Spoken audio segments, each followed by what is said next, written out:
much. Nice to see you. Thank you all for coming to this, the second event of the year of the George Washington Forum on American Ideas, Politics, and Institutions.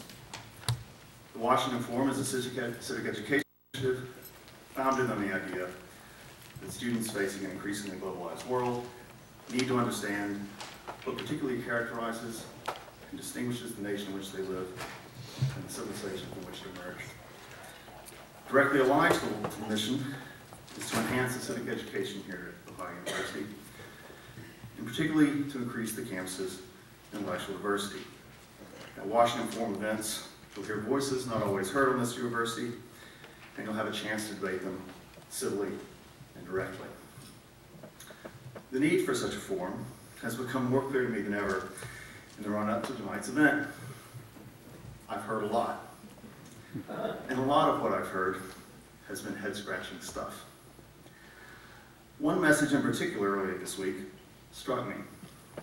It came from a very prominent senior professor in my college, someone I don't know personally, but whose goodwill I have no reason to question. He began, "I really should attend this lecture.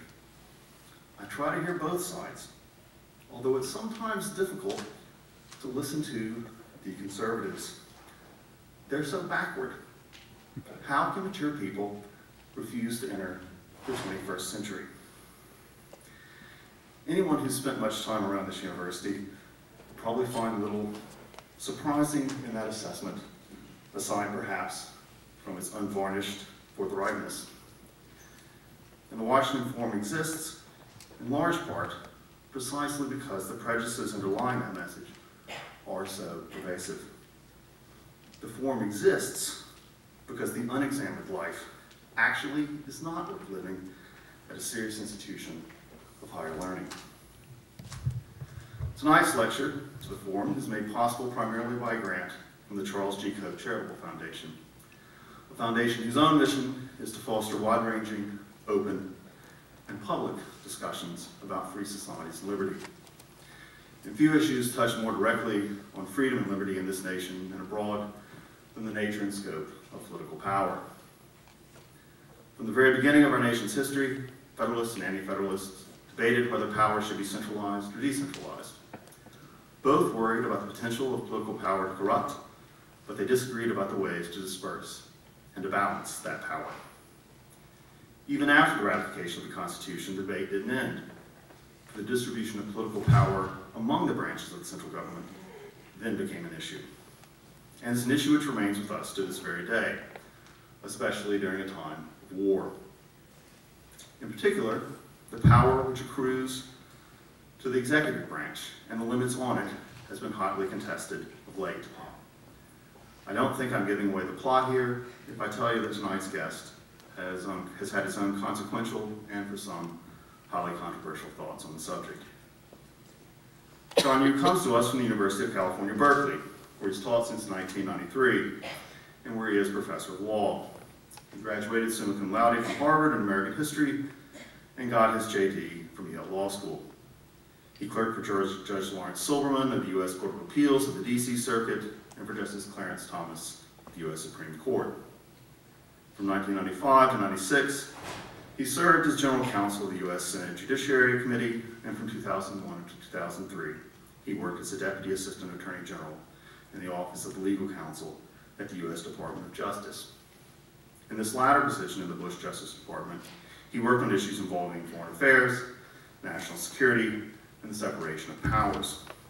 He's written dozens of law review articles and a number of books, including his most recent, Crisis in Command, A History of Executive Power from Washington to Bush.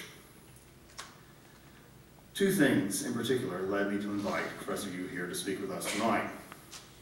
To begin with, his ideas are irrefutably consequential, and they retain their currency. Indeed, his conception of judicial power, of executive power, seems to have been embraced enthusiastically by the current administration.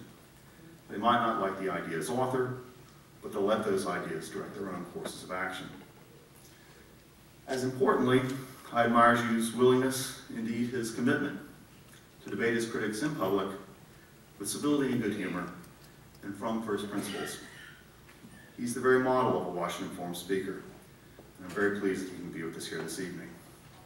He'll speak for 30 to 40 minutes, and then we'll take questions from the audience. Each question will have 2 full minutes, but no more than 2 full minutes to ask his or her question. It should perhaps go without saying that audience members are asked to abide by university policies for public events such as these. That means they're asked not to cause inconvenience, annoyance, or alarm to others, to prevent or disrupt the lecture from continuing, to create or risk of harm to themselves or others, or to contradict the directions of university officials or law enforcement officers. If you can't do that, then you may be removed from the lecture, subject to criminal prosecution and or university disciplinary sanctions. Let me put it another way. I can promise you that Professor Yu will treat his interlocutors tonight with seriousness, forthrightness, and grace. And I ask that we do the same in return. And I hope you'll join with me now in giving John Yu a warm welcome here.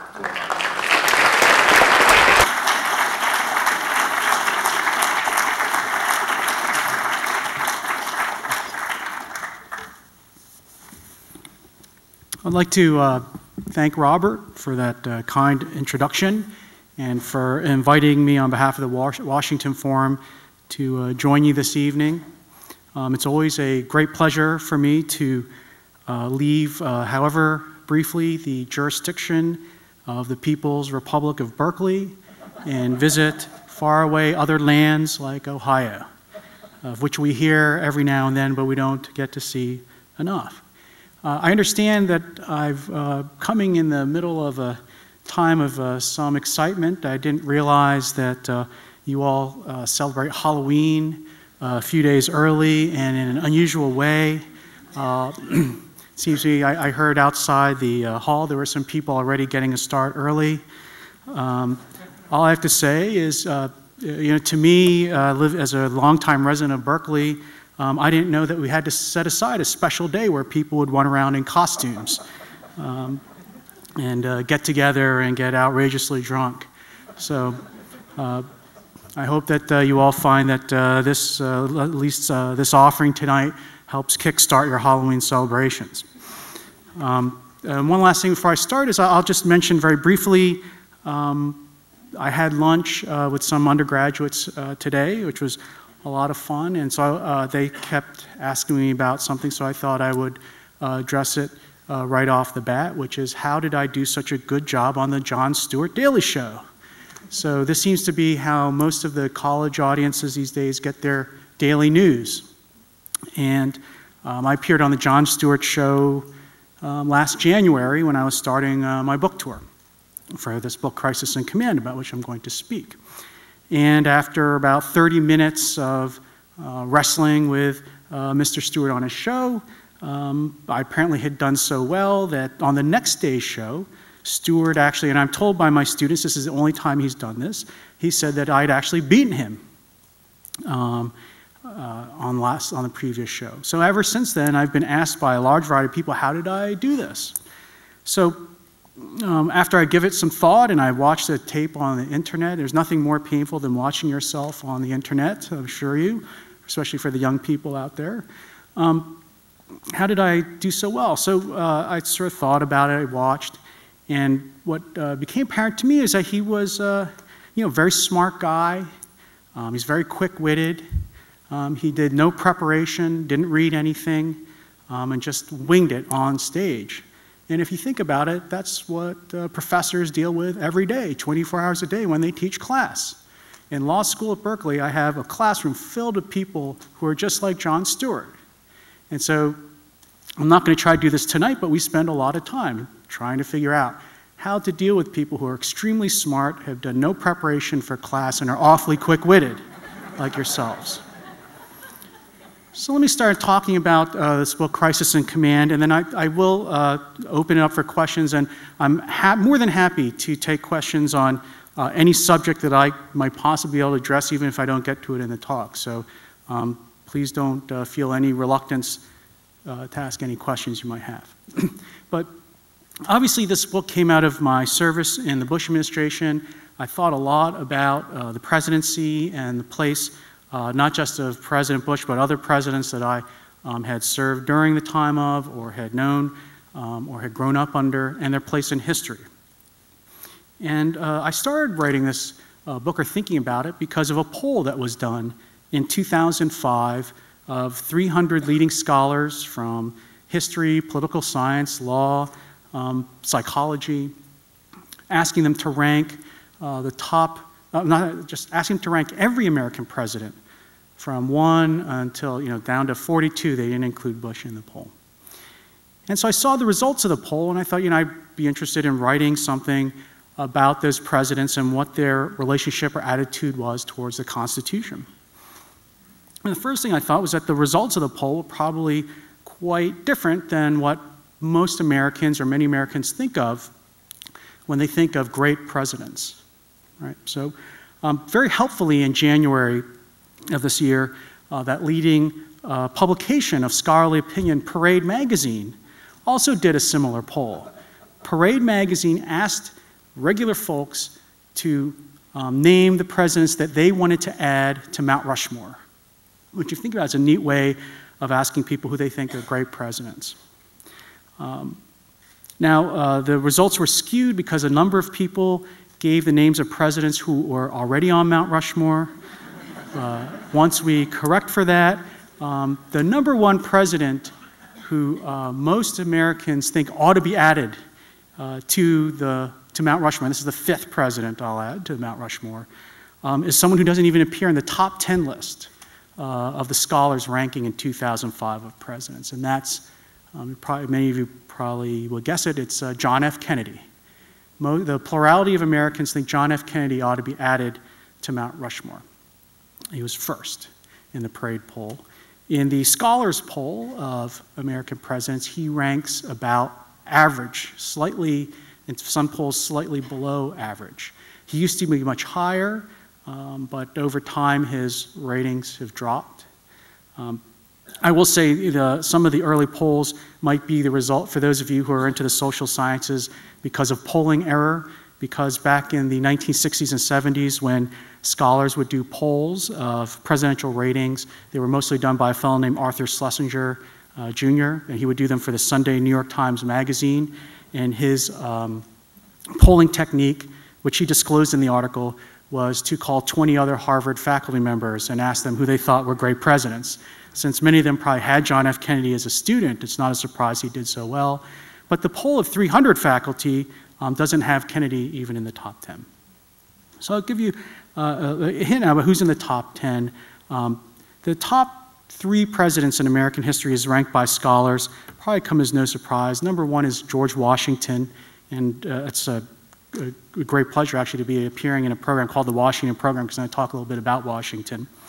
The second is Abraham Lincoln, and third is FDR. FDR should be the 5th president on Mount Rushmore. Those 3 presidents are considered the greatest presidents, and their scores are way higher than everybody else's. They stand apart as our greatest chief executives.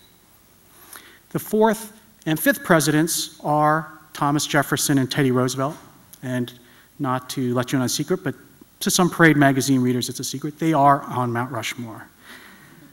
The 6th greatest president, though, according to scholars, was a big surprise, actually. It was Ronald Reagan. And that's a big surprise because academics used to hate Reagan. When he left office in 1988, there was a poll done among scholars, and he was rated in the bottom 20 of American presidents. He was considered a mediocre president by scholars. And yet, within the course of a few decades, he's already ranked the 6th greatest president in American history. Given that credit, I think, because we now appreciate his role in the end of the Cold War. Historians are still fighting about exactly how important his contribution was, but there's no doubt that he made a significant contribution to the end of the Cold War. The 7th greatest president, who nobody in the Parade Magazine poll mentioned as adding to Mount Rushmore, was Harry Truman. Right? Harry Truman left office in the middle of an unpopular war with his approval ratings in the low 30s. He was commonly attacked as being stupid or being a political hack. He'd not gone to college. I think he's our last president never to have gone to college. And yet, because today we appreciate the fact that he set out the basic strategy for the Cold War, the strategy of containment, which one of your former faculty members, John Lewis Gaddis, wrote his famous book about the strategies of containment. Truman is now appreciated as being the chief executive most responsible for the strategy that eventually allowed us to prevail in the Cold War. The 8th greatest president, again, was someone who didn't make the parade list, and I think it was also surprising to a lot of people, is Dwight Eisenhower. Eisenhower was thought to be this sort of grandfatherly, out-of-touch chairman of the board who wasn't very much in control of his own administration.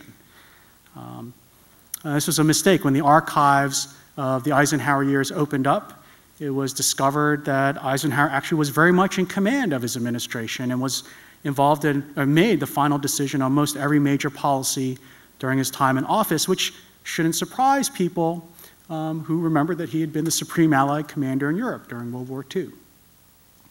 The 9th greatest president is someone almost no Americans remember anymore. He was so unpopular that his campaign platform consisted of a promise not to run for re-election.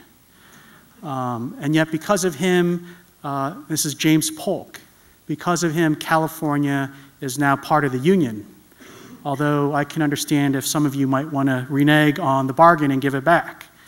But California, Arizona, New Mexico, right, the Mexican-American War of 1848, deliberately provoked by Polk so that he could expand the United States all the way across to the Pacific Ocean. But he was such an unpopular politician that he really did have to run for office, promising never to run for re-election again. Then the 10th greatest president is Andrew Jackson, who most people know today from the $20 bill, right? Which those of you who know anything about Jackson is a great irony, because Jackson spent most of his time in office trying to destroy what was their version of the Federal Reserve Bank of the United States. So he probably has some very popular fans around at the tea parties right now. But Andrew Jackson is the 10th greatest president in American history. He spent most of his time trying to bring down the financial system of his day. So the other thing I want to do in this book is actually talk about presidents who are rated badly. Right? What about, we often write books and read about books about people we think were great presidents. We don't often talk about people who did badly in office. And the poll that was done of the scholars ranks everyone all the way down to the bottom. So the worst president in American history, I'll give you a hint, is not anyone who served in office in the last 30 years. The worst president in American history is a fellow named Buchanan. And sometimes when I tell people this, they pause because they were pretty sure that Pat Buchanan had never really been elected. And I agree with people that if he had been elected, he would be last. But I'm actually talking about James Buchanan. James Buchanan was the president at the outbreak of the Civil War. He was a president right before Lincoln, when the southern states started to secede. And the difference between Lincoln, which some people think is many people think has been our greatest president, and the contrast between him and Buchanan is very much the thesis of the book. The thesis of the book being that what is it that made these presidents great? One thing they had to be was presidents during moments of crisis. You don't become a great president by being a president during times of relatively uncontroversial peace.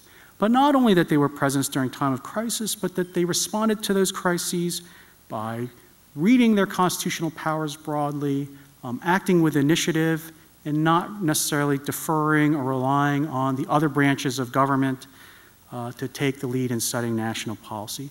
Often they did so with great conflict with the other branches of government, and at the same time often suffered terrible political responses and paid a price to their reputations in the end. So let me try to just illustrate this with a few examples from presidential history of the great presidents and the bad presidents. So first is Washington, ranked by most people as our greatest president. Washington was great in part because he was first, but also because he made a number of the fundamental choices which gave the presidency the shape it has today, choices that we just assume are part of the presidency because they've been with us for so long. So the most important thing was that Washington interpreted and understood the Constitution to make the president an independent officer of the government who did not work for Congress. It's not necessarily a natural reading of the Constitution. A different person could have thought his role was to be like a prime minister, to work for and represent the majority view in Congress. Washington didn't see it that way at all. And there have been periods in American history where Congress has been dominant, and the largest caucus in Congress has a big role in selecting the president in those periods. Washington would have none of that. Washington immediately took over the government upon his election and viewed himself as a co-equal branch with Congress. And I'll just give you one illustration of this, and the way he read the Constitution to produce this independence is the advice and consent clause. Some of you may know that the Constitution requires that when the president nominates a Supreme Court judge or makes a treaty, he has to get the advice and consent of the Senate. So when Washington came to office, he wanted to make a treaty with the Indian tribes, and so he looked at the Constitution and says, get the Senate's advice and consent. So Washington actually went over to the Senate to get their advice. And he wrote a list of questions, put it in his pocket, walked across the street, because this was in Philadelphia at the time, and entered the Senate chamber and asked them the first question. Those of you who, I hope none of you are out there, but any of you who are junkies of C-SPAN or have worked in a legislature or dealt with a legislature can guess how long it took for Washington to get to question number 2, which was never.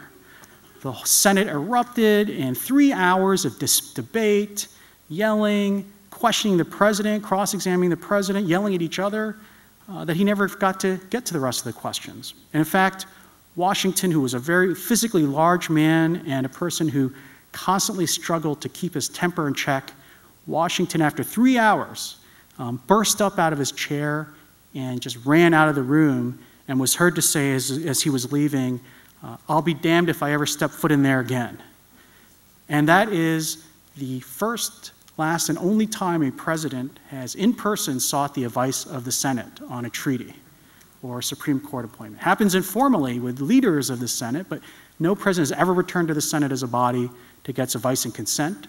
Ever since Washington's day, presidents negotiate a treaty first, give it to the Senate after for its approval. As we saw in the last 2 years, President Obama picks his nominees for the Supreme Court, and then he submits them to the Senate for approval.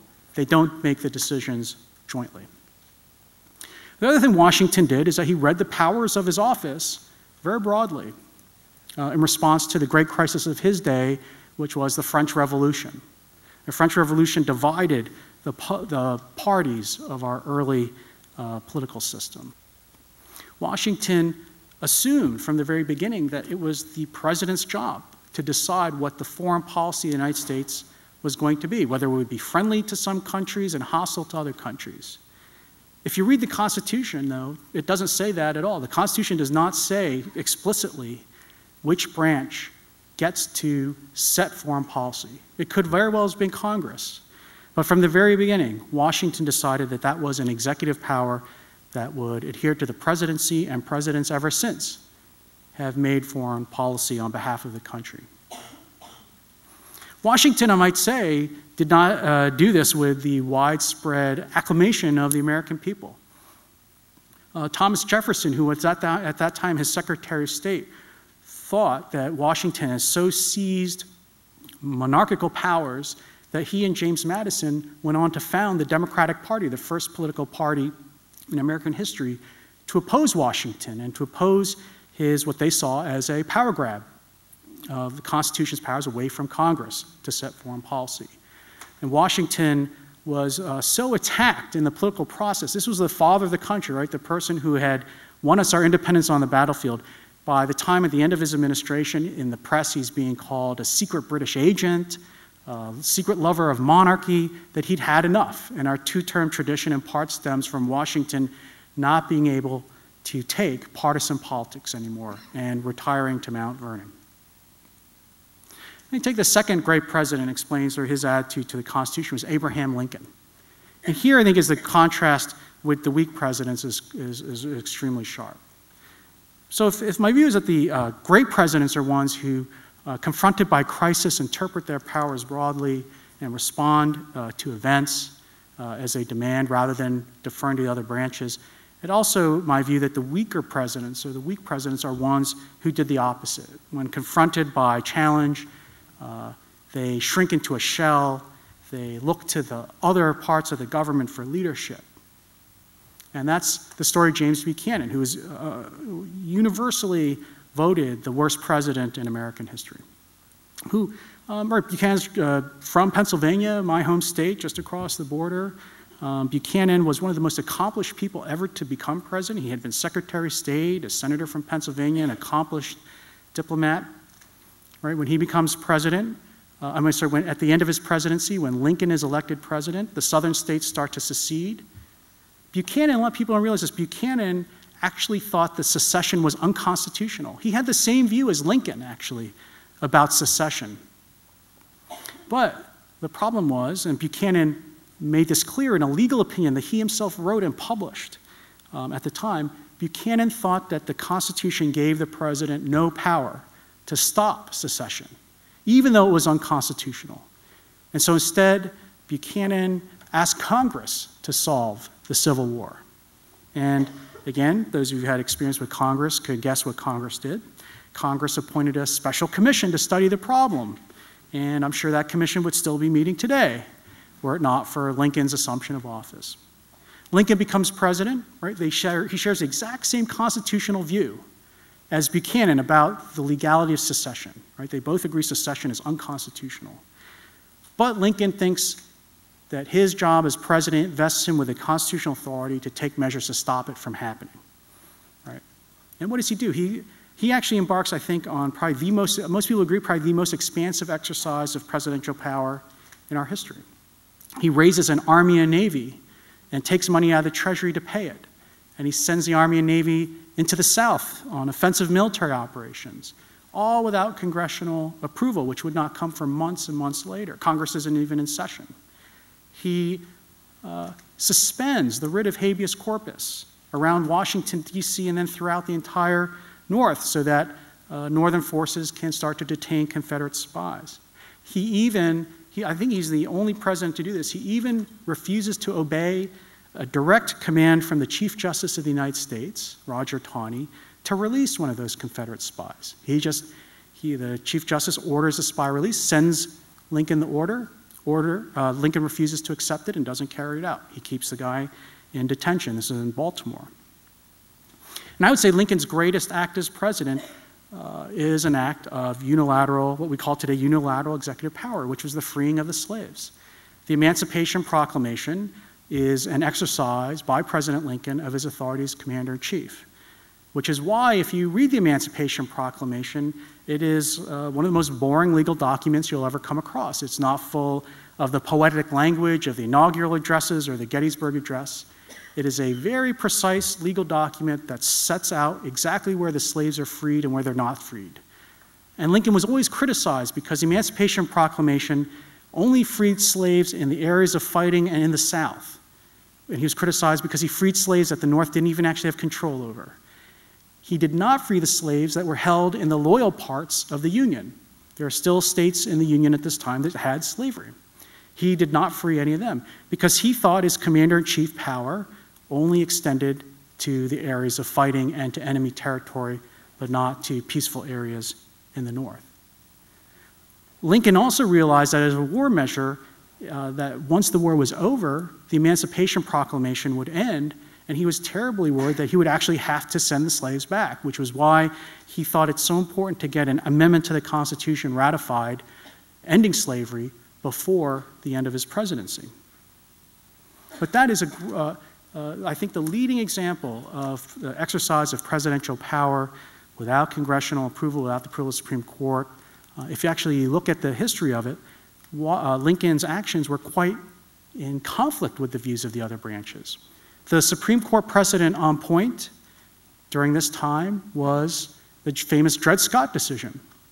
Dred Scott, written by Chief Justice Roger Taney, who's still Chief Justice at the time of the Emancipation Proclamation, had said that neither the federal government nor the state governments could prohibit slavery, that slaves were free to be transported by their masters and held no matter where they were in the Union.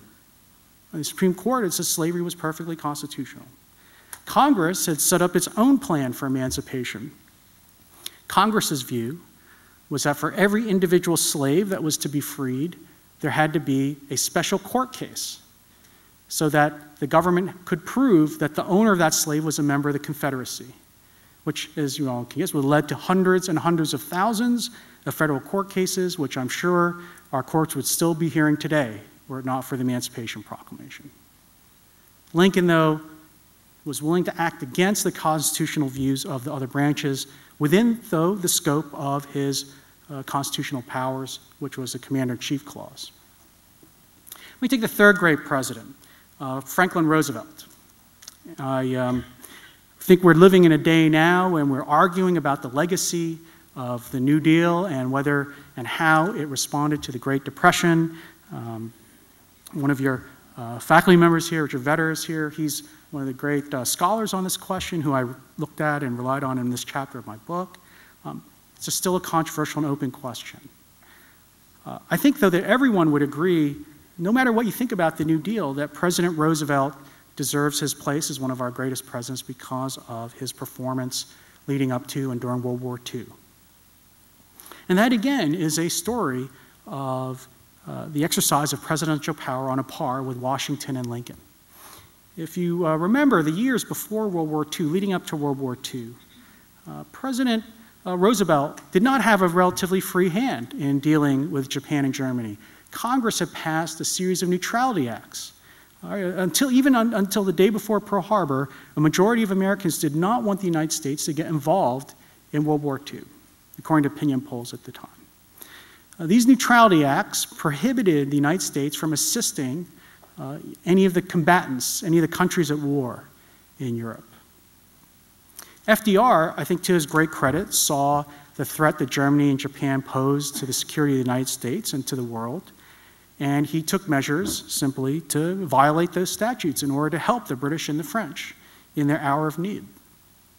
So most famously, Roosevelt, during the Battle of Britain, transferred 50 destroyers to the British, even though the neutrality acts prohibited the United States from helping anybody in the European wars at the time. Roosevelt, when challenged about this, had his Attorney General issue an opinion saying that the destroyers were what he called, quote unquote, overaged. And so were something like surplus, like you would get at the Army Navy surplus store, I suppose, and could be given away by the United States. They were no longer militarily useful.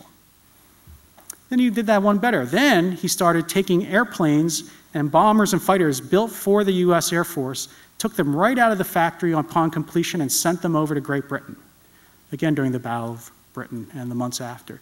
Reporters asked him about this, and he said, how can you be doing that? That's a violation of the Neutrality Act, isn't it? And Roosevelt said, again, he said in a press conference, on the record, he said, you know, aeronautic technology is so accelerating so fast, I think those planes are already obsolete and we don't need them anymore. Right? And so he ended up shipping a lot of planes to Great Britain. Then he went even farther. He had the Army occupy Greenland and Iceland to free up British troops. He then ordered the American Navy to start escorting British convoys across the Atlantic. He also secretly ordered the Navy to start attacking German submarines in the hopes, as he told Winston Churchill, that he would create a military incident that would bring the United States into the war. He unilaterally imposed a steel and oil embargo on Japan without any authority from Congress. Right?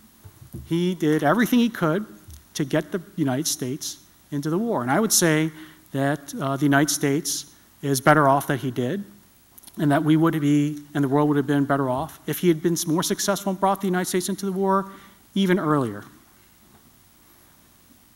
Let me contrast also with the weak presidents again. So I talked about Buchanan. Let me talk about another president who often doesn't get mentioned on the list of great or worst presidents, who I think also illustrates this theme of presidential weakness. And that's James Madison. So I'm glad you didn't call it the Madison Program, because I'm certainly not here to praise Madison. I'm hoping rather to bury him. So Madison is probably the person most responsible for the Constitution, if there is one person. Madison wrote the first draft of the Constitution. He recorded the debates in Philadelphia of the drafting of the Constitution and was an influential speaker at the Constitutional Convention. He was one of the 3 co-authors of the Federalist Papers, which were printed at the time to urge the ratification of the Constitution throughout the states. And he was the primary speaker in the Virginia Ratifying Convention, whose approval of the Constitution was a sine qua non for the success of the Constitution and the early United States, right? If we hadn't had Virginia in the Union, we would have had to get our presidents from somewhere else in the beginning of our history. And the Constitution only passes in Virginia by a vote of 88 to 80, right? So Madison is critical to the creation and ratification of the Constitution. He's also a member of the first Congress, where he's involved with the creation of most of the major departments of the government. He's a co-founder with Jefferson of the Democratic Party. However, he was not well suited to being an executive. He was a short fellow. He was about 5'1". He had a high, squeaky voice. He was deathly afraid of meeting new people and dealing with strangers. He was really good at meeting in small committees and drafting reports, which I think explains why professors everywhere love Madison. He's a lot like we are. These are not the best qualities for a president. Madison really did believe, which was his position at the time with Thomas Jefferson in opposition to Washington, that it was Congress's role under the Constitution to set policy in national security and war. And under his presidency, it was Congress that was the more warlike branch. Congress drove the United States into the War of 1812. Madison thought it was up to the legislature to decide that question, not the president. And the War of 1812, for all the wars we've had, I think is probably the worst strategic war choice we've made. If you look at the War of 1812, Great Britain and France are the 2 superpowers of the day. They're locked in struggle to the death in Europe. The United States is making an enormous amount of money, as we always do during European wars, by trading with both sides. In fact, if you look at statistics, American trade does not reach this high a level again until World War I. The United States decides to declare war against the only side in the fighting that has a navy. We decide to declare war against the only side which has a border with the United States with troops on it. Why did we do this? Because people in Congress wanted to invade and take over Canada, which has always puzzled me why Americans are obsessed with taking over Canada. But nonetheless, we would have had universal health care a lot faster, I suppose. But this was the great object of Congress, was to invade and take over our neighbors to the north. Madison thought, as the president, he had no role to stop that from happening. His role was only to let Congress decide and to carry it out. And it came very close to being a nation-ending defeat for the country. All our efforts to invade Canada were easily repulsed in the north. The British, it's hard to remember now, but the British landed a force at Washington, captured the capital, burnt it to the ground. And they landed a large force at New Orleans, whose objective was to drive up the Mississippi River. These were all Napoleonic War veterans, and limit the United States so they could no longer grow westward. Even though the Battle of New Orleans occurs after the signing of the peace treaty, it was a close thing. Andrew Jackson becomes famous by defeating the British, but the British plan had been, and many people would have thought they would succeed, was to invade through the south and cut off the United States from the west. And I think this is a result because Madison, even though he should have known better, thought that he had no constitutional power to prevent Congress from leading the United States into war, and someone more confident of his constitutional authority would have stopped us from almost making that disastrous decision. So let me turn towards the end of my talk about some of the lessons of executive power, maybe make some observations about President Obama, and then open it up for questions. Let me say, putting aside all the historical examples in the chapters, what are some of the enduring lessons of executive power?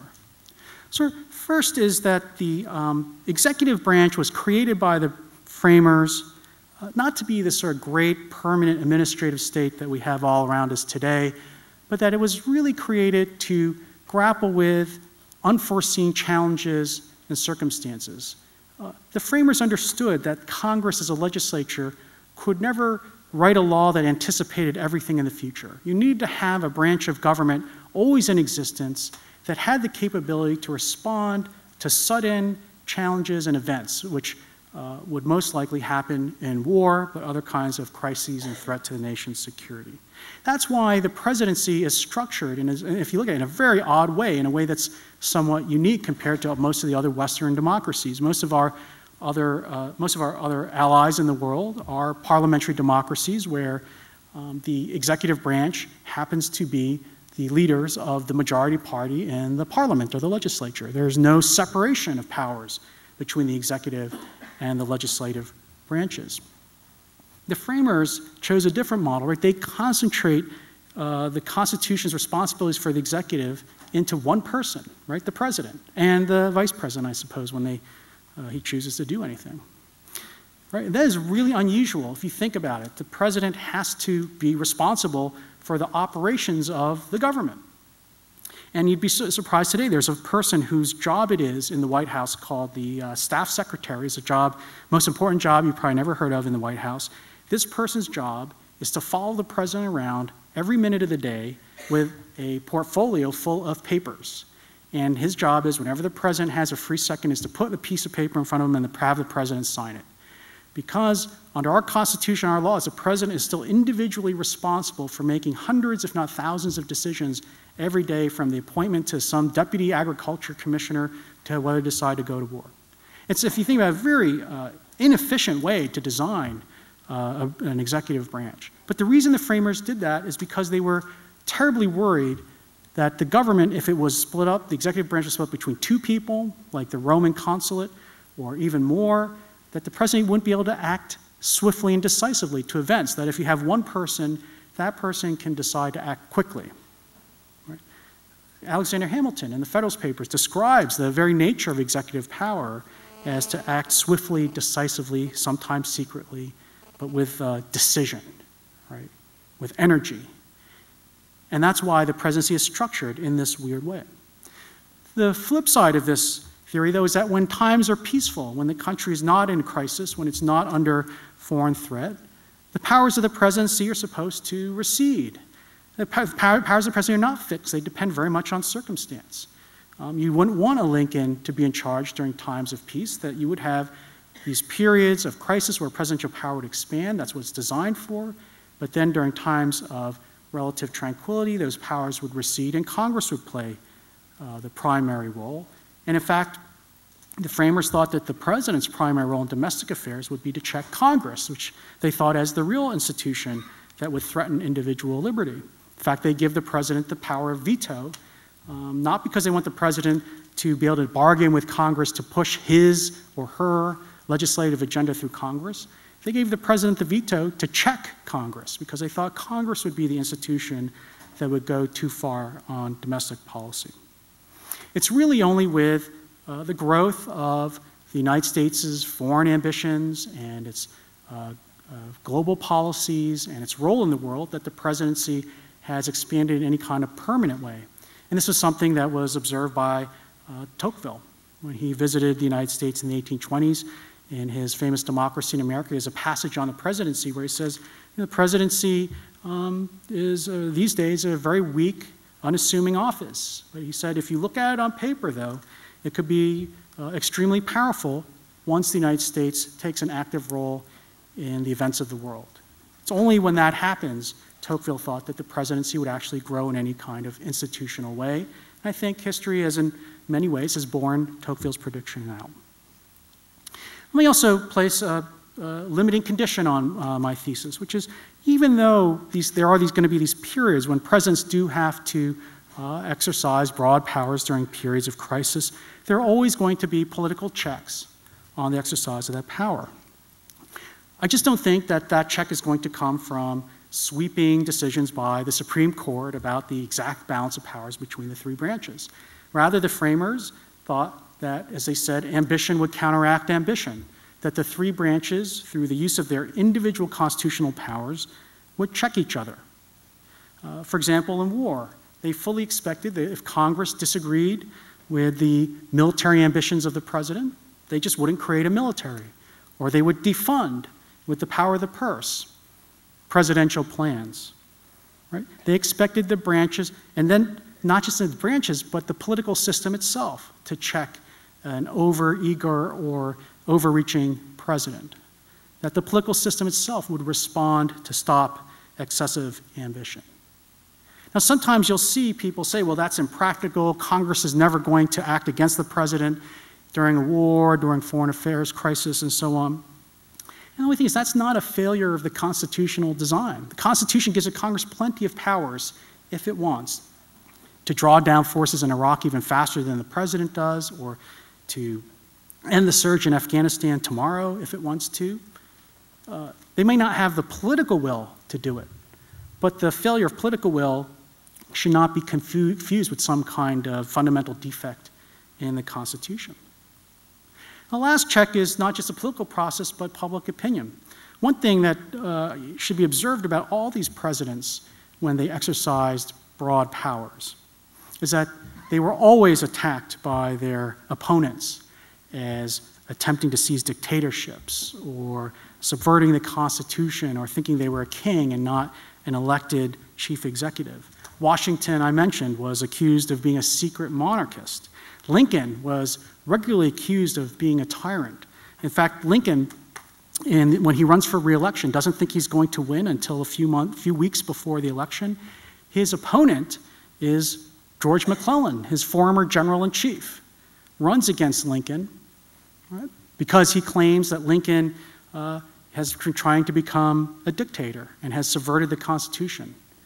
Oddly, at the same time, he also says that Lincoln is also ineffective at it because he's losing the war, and that McClellan campaigns, I guess, on the platform of, I'm not the ineffective dictator, but McClellan campaigns on reducing the presidency under Lincoln and suing immediately for peace with the South.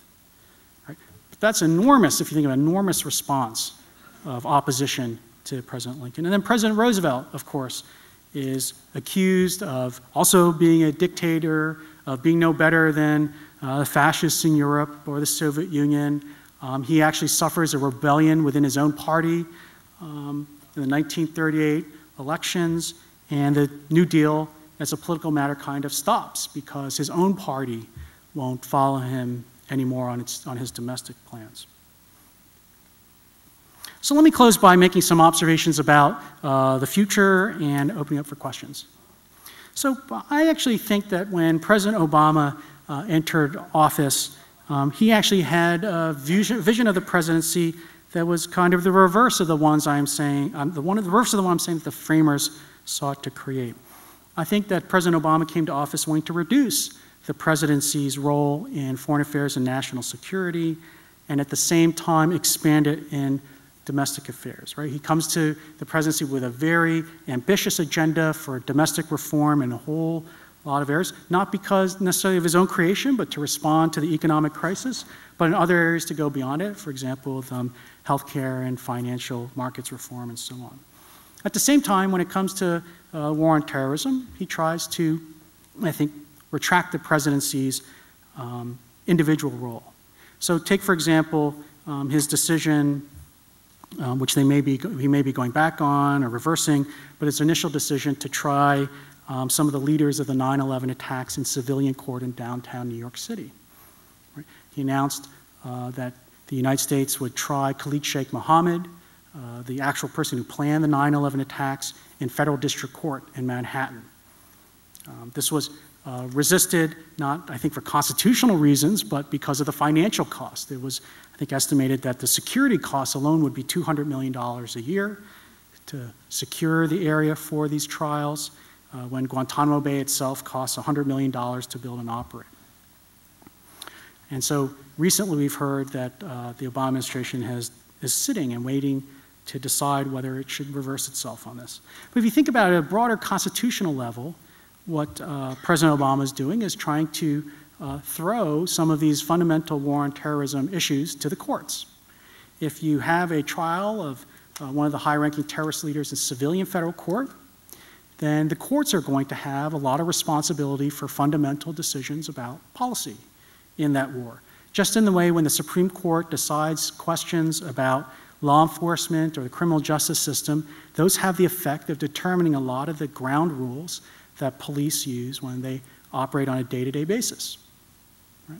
When the Supreme Court announces its Miranda decision, it results in every police officer in the country having to memorize the Miranda decision and read it to anybody who's arrested, right? You all know the Miranda decision because you've heard it on Law and Order, which is playing at some time 24 hours a day on some cable channel somewhere in the United States, right? You'd be surprised to learn the Miranda decision warning is not actually in the Constitution. It is the warning that the Supreme Court came up with to give effect to the Constitution, but itself is not in the Constitution. That's just an example of how some of the basic decisions that a court makes in the criminal system and would in terrorism cases filter down and have the basic effect, direct effect on the people who have to carry out law enforcement, or in this case, what I'd say is war. This is something that presidents in previous wars never would have done. President Washington, President Lincoln, and FDR all confronted with a similar question, how to try members of the enemy who are not fighting in uniform and who are detained in our territory, choose these military courts. And they do it for the reason that military courts they thought would be fair but would not force a compromise between the civilian justice system and the needs of war. For example, do soldiers in Afghanistan have to read Miranda warnings to people that they capture? If they think that they're going to have to be tried in New York City, then I think military lawyers would tell their clients, yes, maybe you better start reading the Miranda warning to people. Or are they going to have to collect evidence on the battlefield, at what they think of as the crime scene? And in fact, I'm told that the military is already starting to do this in Afghanistan. They have to take witness statements from people around who see the events. Right? All this is just an example of the way the courts will be the final arbiters of setting policy there, whereas in previous wars, presidents made those decisions and they used military commissions to carry out justice. Now, at the same time, the president's role in domestic policy has been, I think, the reason for his stunning drop in the approval ratings. And there's no president he's the president who's fallen the most in his approval ratings at the beginning of his presidency. I was quite surprised that this happened. But I think the reason why is not actually because of foreign affairs or national security. I think it's because of his intimate connection with Congress. I think, as I was saying before, the framers wanted the presidency to be something of a check on Congress because they worried Congress would be the branch that would go too far in harming individual liberty. And I think President Obama actually cooperated with Congress too much. Right? If you read accounts of the writing of the stimulus bill or the health care bill, it sounds like, I don't know if this is true in terms of what happened behind the scenes, but from the press accounts, it sounds like President Obama allowed Congress to do a fair amount, if not all, of the drafting of major provisions. And he saw his role more as getting them approved and building public support. But because of that close cooperation, right, all of the antagonisms people have with Congress are going to be attached to President Obama too, right? And his approval ratings have dropped quite a bit, I think over 40 points. They're never going to get as low as Congress. I think Congresses are down around 12 or 14% approval rating, which ranks them just ahead of, I think, just above lawyers and just behind journalists. So you know they're doing pretty bad. Right? Presidency right now is in the low 30s. Right? But I think his ratings would be much higher if he would distance himself from Congress and try to restrain Congress a little bit, get to moderate what it was doing, rather than be seen by the public as so closely intertwined with Congress. So let me add, in closing, that I think there's signs, I think, of hope for Obama supporters that he's going to change his attitude. Now, some of that might be unwilling, right? In the elections next week, if a Republican majority comes in, then President Obama will start using his constitutional powers to fight with Congress a lot more, and I think the American people will reward him for that. At the same time, I think in foreign policy, national security, you're starting to see President Obama rely on the same roots of constitutional power that his predecessors in wartime have. He has not closed Guantanamo Bay. He continues the surveillance program in the United States. He has said he's going to use military courts for the trial of terrorists. And most importantly, he's accelerated the use of drones to attack al-Qaeda leaders and members in Afghanistan and Pakistan to the extent that I think in President Obama's first year and a half in office, he has used drones more than President Bush did in 8 years in office. And that relies on a very expansive view of presidential power in wartime, because Congress has never specifically authorized the use of drones for this kind of covert action. So in closing, when you sit back 25 years from now and you remember this great talk you heard at Ohio University Washington program, and you think about what President Obama's place is going to be in history, and I think it's only after a period of history you can make this judgment, I think you're going to sit back and think, you know, his place in the rankings of presidents, where he makes it into the top 10 or not, is not going to really be based on a lot of the domestic issues that the current election is about. It'll really be decided by how well he does on foreign policy and national security. And I think there he still has time to turn things around and assume a very important place in our country's history. So with that, I'd be very delighted to take any questions or comments that you may have. Thank you very much.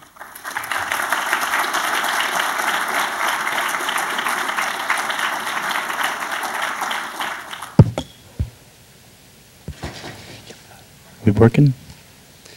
Hi. Your book, which I think is largely successful, seems to take crises to be self-evident, and I think the majority of them are. Do you think the executive has the ability and or the authority to define the terms of a crisis?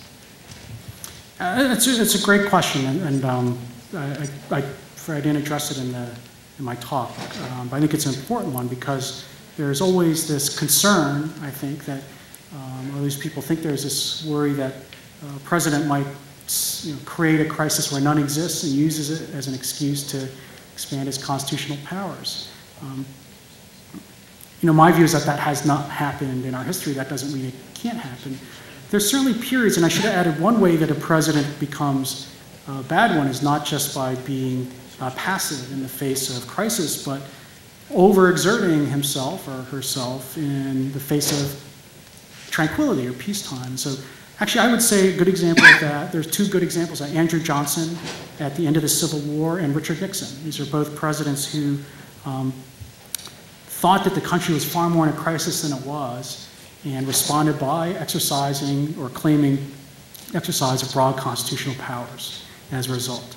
Now, however, I still think even those cases when I don't think the crisis was as great as those presidents thought, and whether they thought so for genuine reasons of good faith, I think in Johnson's case, or you might say bad faith, as some people think in Nixon's case, the political system, I think, was more than capable of containing them, right? So Andrew Johnson, I mentioned because at the end of the Civil War, when the country is entering Reconstruction, Andrew Johnson still wants to exercise the powers of commander-in-chief throughout the South.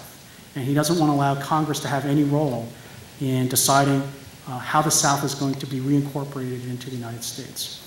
And provokes a great constitutional crisis with Congress. Congress responds by impeaching him.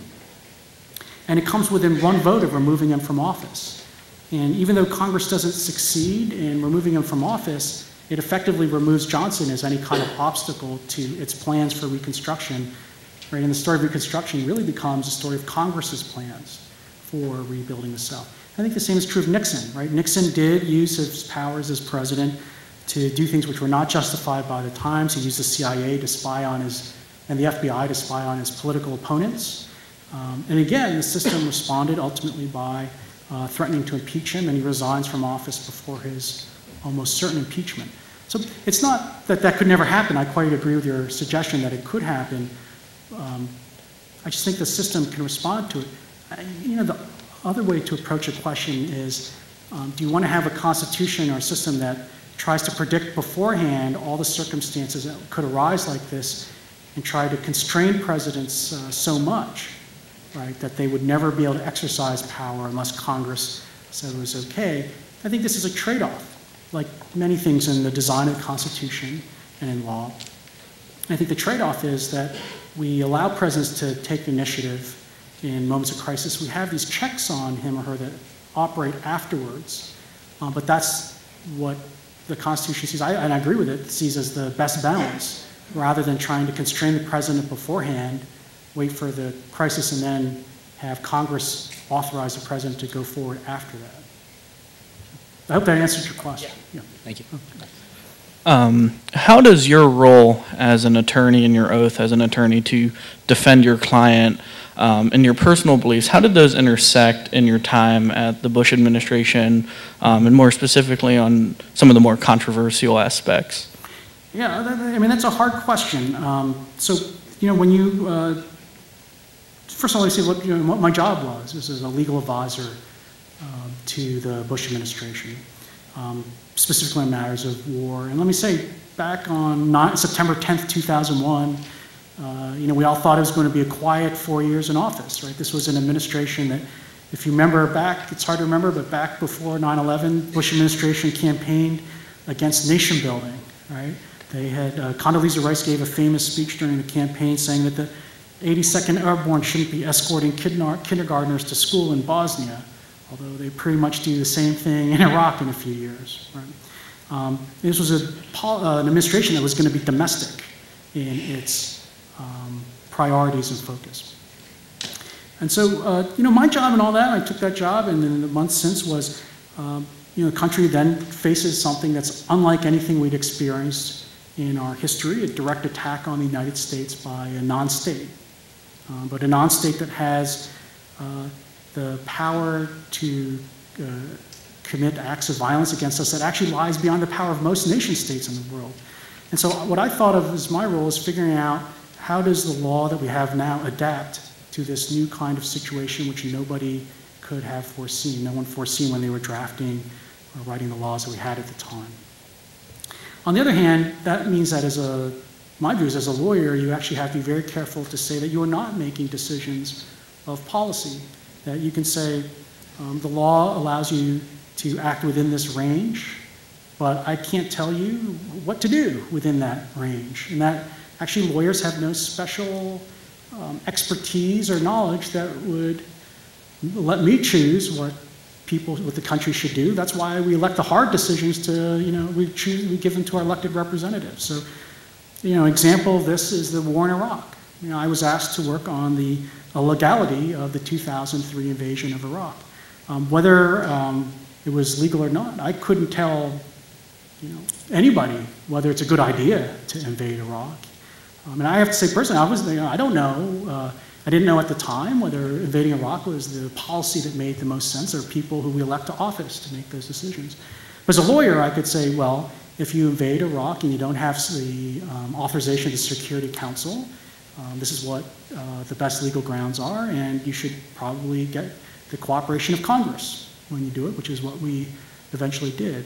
So the hard thing, but I think the important thing to do is actually try to separate out your personal views on policy from the job you do interpreting law. And I'll be first to admit that people criticize me for doing that. There are people who say that you're confronted by these questions of terrorism, that you should take into account these moral questions. But my concern is that if you do that, then you're exceeding your job as a lawyer. I mean, nobody appointed me to office to be the nation's philosopher king, right? I think there are hard moral choices, and I am the first to admit that in all these terrorism decisions, they're all difficult moral questions on both sides. And I fully knew at the time, and am not surprised now, that they would be controversial.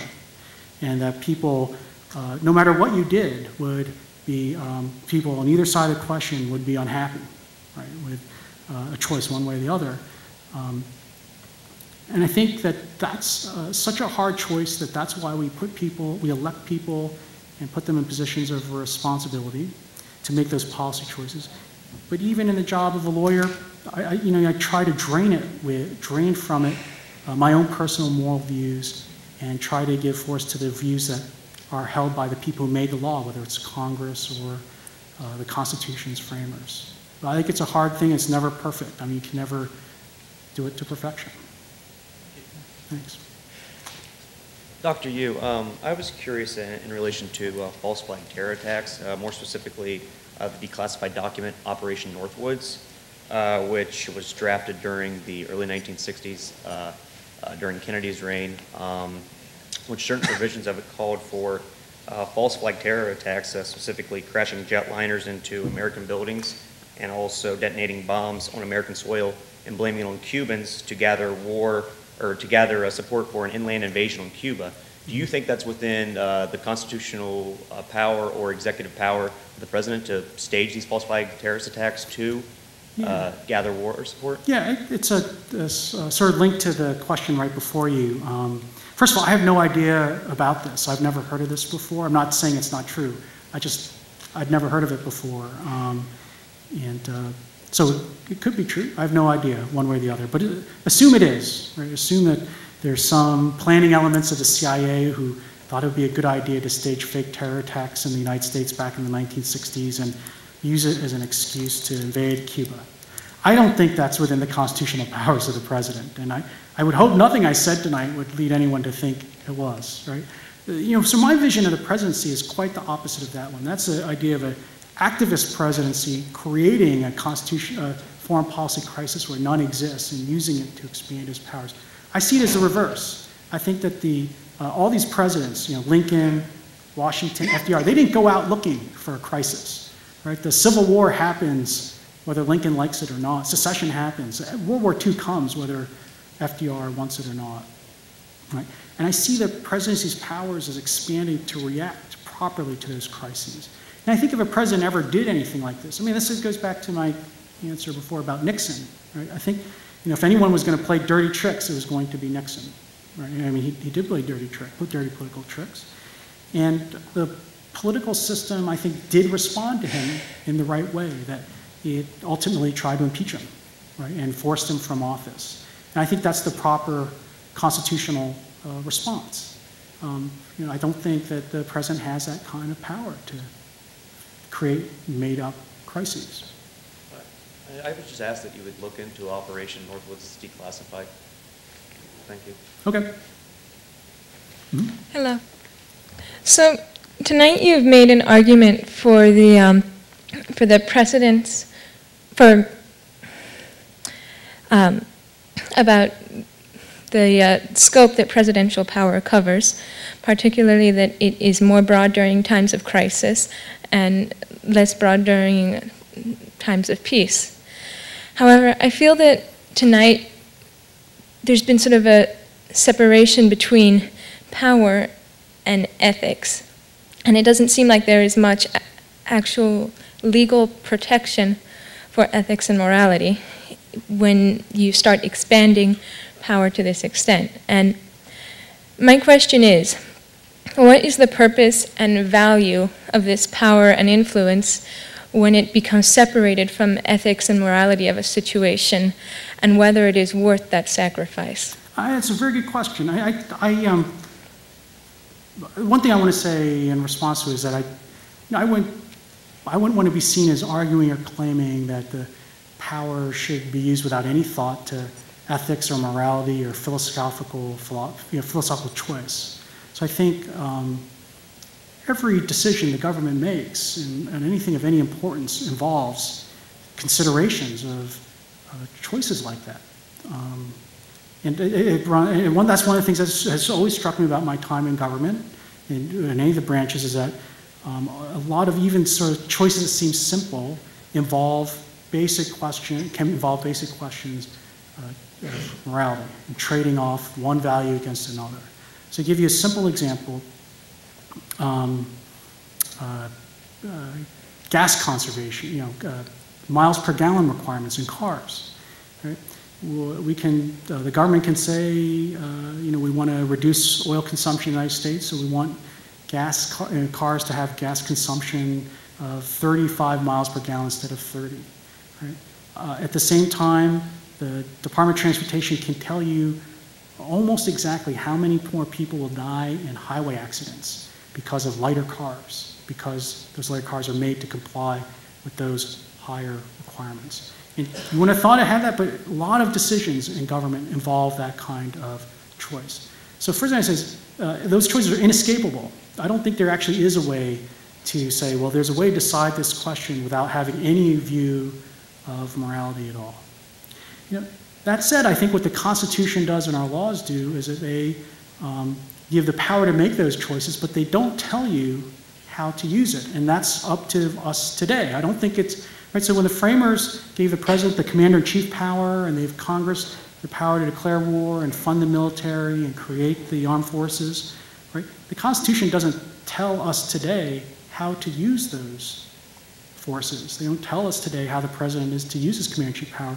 The Constitution, whether, and I don't know how you think about the war in Iraq, for example, but the Constitution doesn't tell us today whether invading Iraq is a good idea or a bad idea, right? That's a choice that we today have to make, right? The people who the Constitution, through our elections, puts into office have to make those choices, and I think they're very hard, but I don't think you could have the power without without morality, because every choice is one that involves morality.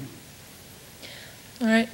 You may have noticed the row of people with black bags over their heads, which I thought that brings was the to early Halloween celebration. no, I mean, your legal opinions on the treatment of detainees are very controversial, and I think a lot of us have read or heard about your legal opinions. With that said, can you give us your personal opinions? Yeah, let me say that the best way to answer that, and certainly welcome the question, is to ask you to put yourself in the position that we were in at that time. Right? I think now we're all sitting here 9 years later, and we're sitting in a time where we're not under the same kind of concerns we had back then. It's easier to say, well, I have the luxury of time and resources to think about the question and figure it out to my satisfaction. That's what we do in universities. The thing you don't have when you're in the government is perfect information, lots of free time, and endless resources to reconsider things. You have to make a decision. So in the first few months after 9/11, people in the government, and I think widely in society, think there's going to be a second terrorist attack. And the intelligence agencies firmly believe that there's going to be a second terrorist attack. People in Congress think there's going to be a second terrorist attack. This has been the modus operandi of al-Qaeda. They don't usually make one attack and then go away for a while. And in the course of this, right, this is within the first 6 months after the 9/11 attacks, 9 years ago, the CIA, I think, has an amazing intelligence coup, which is it captures the number 3, 4, and 5 leaders in al-Qaeda, people who had actually been responsible for not just planning the 9/11 attacks, but for planning future attacks. Right? So people named Abu Zubaydah, Khalid Sheikh Mohammed, and Ramzi bin al-Shid. 3 people are captured by the CIA. This is an unbelievable advantage for the United States. It's as if the al-Qaeda had captured Donald Rumsfeld or George Tenet or Condoleezza Rice, which some people may wish had happened. They will not, right, produce any kind of helpful information to standard questioning that the United States uses in the law enforcement context.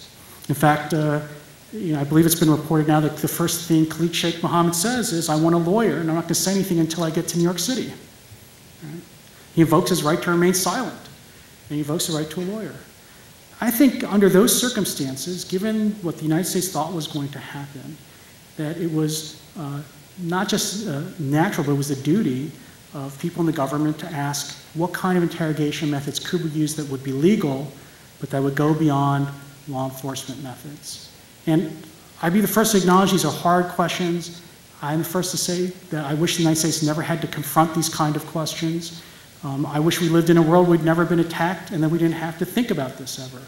But that is what happened, and that is the circumstances that the United States are. So the answer to the question is, so I think that the leaders of our government, who we elected and put in office, had to make a choice. And I think, right, they're going to make a choice based on the best benefits for the United States in light of the costs. Nobody at the time thought it was a perfect decision that would have no costs. I think everyone at the time knew that there would be negative ramifications in diplomacy and so on around the world, but they thought it was more important to get that kind of intelligence from those al-Qaeda leaders that we held. These techniques were also used, however, on much lower level detainees, and detainees that there was not very much or no evidence against as well, though, weren't they? Well, I'm not sure if that's true. I mean, the view of at least the time when I was in office is this was only authorized for use against those top 3 al-Qaeda leaders, and that's it. And I think it's understandable why the government would make that decision. You might have the rule, I don't know what your view is, you could have the view that the rule should be never, right, interrogate anyone other than the way we interrogate common criminals we pick up in the United States. And I think, though, that on the other side of the equation, because I want to impart to you that these are not all, there's no perfect answers. There is a cost to that. The cost of that is losing whatever intelligence that they may have at that time, which is a time when we knew almost nothing about Al-Qaeda. And I think, I can't convince you whether it was worth it or not. I mean, all I can say is the heads of the CIA since have testified to Congress under oath that those interrogations yielded information that stopped active plots to attack the United States. And that something like 80 to 90% of everything we learned about Al-Qaeda in the first few years of the war came solely from those interrogations and not through electronic surveillance or battlefield operations. So I think, a lot of people have different views, but if the American people thought it was worth it, right, they can keep those representatives of an office. And if they don't, they can vote for members of Congress who can shut down the war or have it change tactics. And that's the way our system, and I think that's the way our system has worked. Arguably, and perhaps probably, depending on who you believe or listen to, the next great world crisis that's going to confront the United States is going to be with China. And if not militarily, then certainly over our debt or our currency or our trade. What would be the powers of the president to affect a currency war or a trade war or some sort of economic proxy war? Yeah, that's a hard question, because if it's not a kind of conventional war, military conflict, the kind that these presidents have been involved with, if it involves economic conflict, then I think Congress's role is actually superior to the president's, because the Constitution says quite clearly that the Congress is in charge of foreign commerce and trade and all the matters you just mentioned. The thing that has happened and that will happen, I'm sure you'll see, is that Congress has ended up delegating a lot of that power to the president. So when you read about sanctions regimes being imposed on Iran or North Korea, you're suggesting, right, that those were all originally within Congress's powers, but in 1977, Congress gave the president the delegated authority to impose sanctions during foreign policy crises. So by act of Congress, Congress wants the president to make those decisions rather than Congress making them. And let me add, this is the way Congress wants it. I mean, this is not atypical for foreign policy or domestic policy. A lot of the basic decisions that are made by the president in a lot of areas are not pursuant to his constitutional authority. They're pursuant to Congress giving over that power to the president. And Congress likes that very well, because it doesn't have to take responsibility for difficult, unpopular decisions. Right? That's what's happened in war for decades now, is that Congress doesn't want to declare war or not.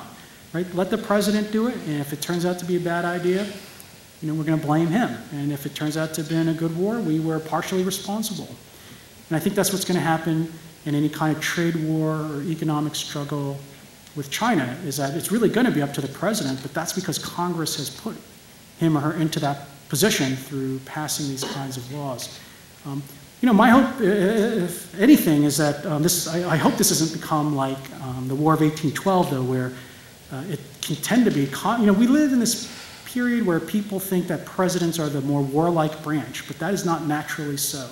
There have been periods in our history, War of 1812, the Spanish-American War of 1898, where Congress is the more warlike branch. And it can be very much to our advantage if the president uses his constitutional powers to restrain Congress. And it might be the case in economic affairs that that's something the president might end up doing, is not actually becoming the more aggressive branch, but actually restraining Congress from making missteps in financial policy or trade matters and so on. Next. Mm-hmm. Hi. So I've heard your argument about national security and expanding power based on perceived threats. But how do you reconcile that deregulation of power with the concept of inalienable human rights that the Western liberal tradition is founded on and claims to promote and protect? Well, there's law and policy, and I hope I've tried to make clear that there's a difference between the two. So in terms of the law, the United States signed on to a variety of human rights treaties.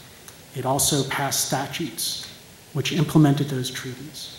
And when we in the Justice Department were making these decisions, what we were doing was interpreting what we thought Congress's intentions were to live up to those treaties or not.